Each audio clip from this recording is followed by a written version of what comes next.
Bonjour, dans ce troisième tutoriel dédié à Magix Video Pro X, nous allons étudier le dépôt de projet. Notez que cette fonctionnalité n'existe pas avec Magix Video Deluxe. Mais ça sert à quoi le dépôt de projet? On peut imaginer qu'il s'agit d'une armoire qui peut contenir tous les médias que vous pouvez utiliser dans votre projet. Objets combinés, vidéo plus audio, vidéo, son, images diverses, titres. Vous pouvez aussi mettre des extraits de vidéos, utiliser des films comme objets ou faire des classements en créant des dossiers virtuels. Lorsque vous créez un nouveau projet, le dépôt de projet ne contient qu'un film vierge portant par défaut le nom du projet. Si vous renommez le film dans la fenêtre du projet, le nom est aussi modifié dans le dépôt de projet.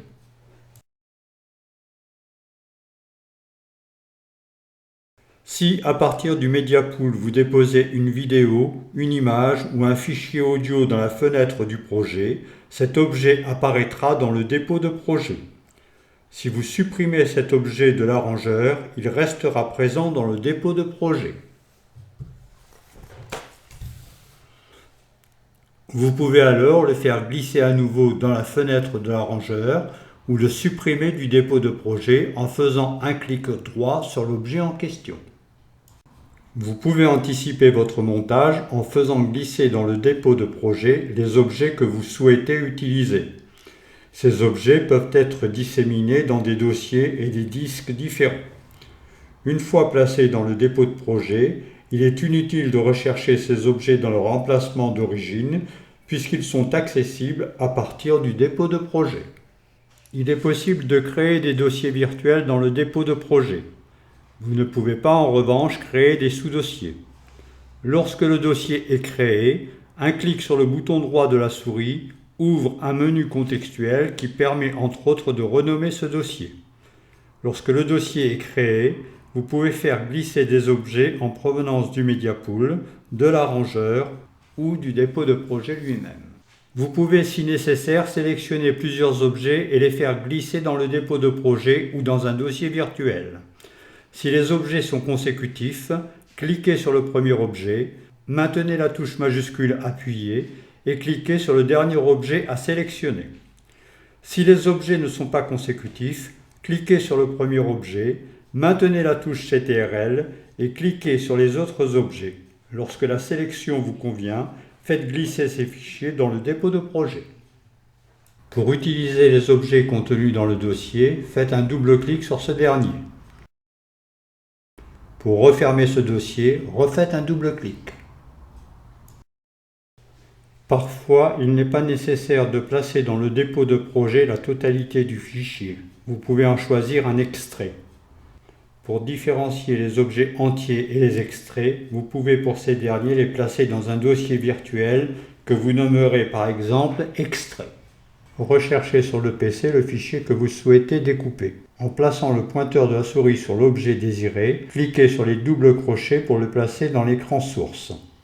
Définissez les points d'entrée et de sortie pour sélectionner l'extrait et, par glisser-déposer, déplacez cet extrait dans le dossier que vous avez préalablement créé. Vous avez créé un titre animé.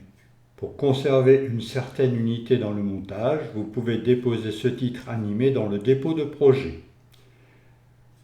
Si vous faites un simple glisser-déposer, le titre disparaît de l'arrangeur et se place dans le dépôt de projet. Vous pouvez ensuite le replacer n'importe où dans votre projet.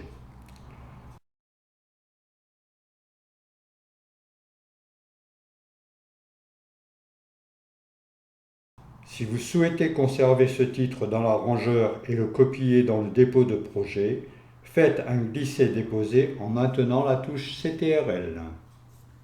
Vous pouvez réutiliser ce titre avec ses attributs à un autre endroit, vous devez juste modifier le texte.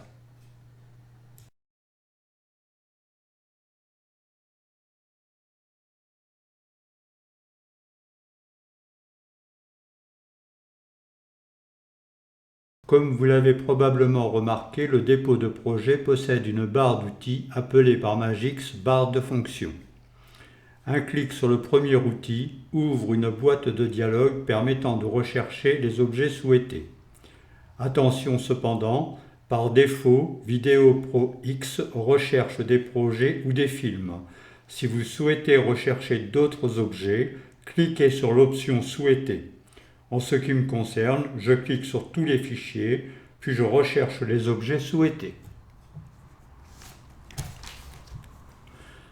La troisième option permet de sauvegarder le dépôt de projet afin de pouvoir l'utiliser dans un autre projet. La deuxième option permet de charger un dépôt de projet préalablement enregistré. La quatrième option permet, comme nous l'avons déjà vu, de créer un dossier virtuel. La flèche recourbée permet de remonter d'un niveau dans l'arborescence des dossiers. C'est l'équivalent du double-clic pour refermer un dossier. Le rectangle permet de rechercher des objets. Il suffit de taper les premiers caractères pour obtenir une sélection. La croix permet d'annuler cette recherche. À droite de la barre de fonction, une icône matérialise la zone d'affichage. Vous pouvez modifier la présentation des entrées grâce aux trois options.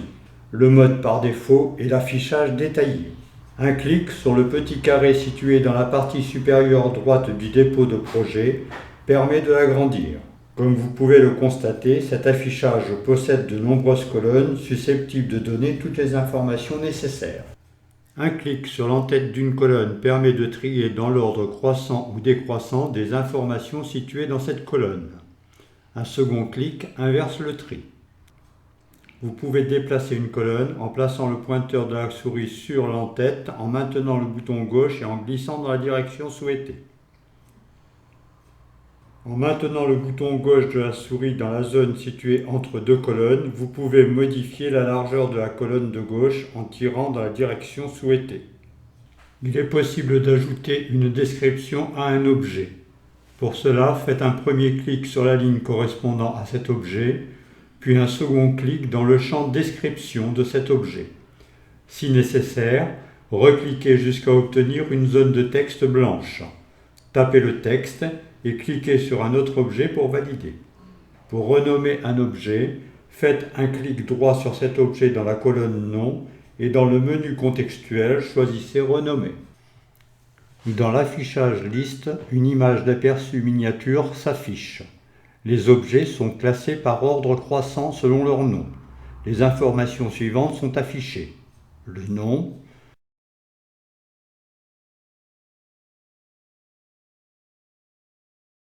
la résolution horizontale et verticale pour les objets combinés vidéo et images seulement, les images par seconde pour les objets combinés et vidéo, le rapport largeur-hauteur pour les objets images seulement, le taux d'échantillonnage et le nombre de bits pour les objets audio uniquement. Et enfin la durée. J'en profite pour signaler à Magix que le texte blanc sur un fond bleu est difficilement lisible. Dans l'affichage grand symbole, des vignettes avec le nom de l'objet s'affichent.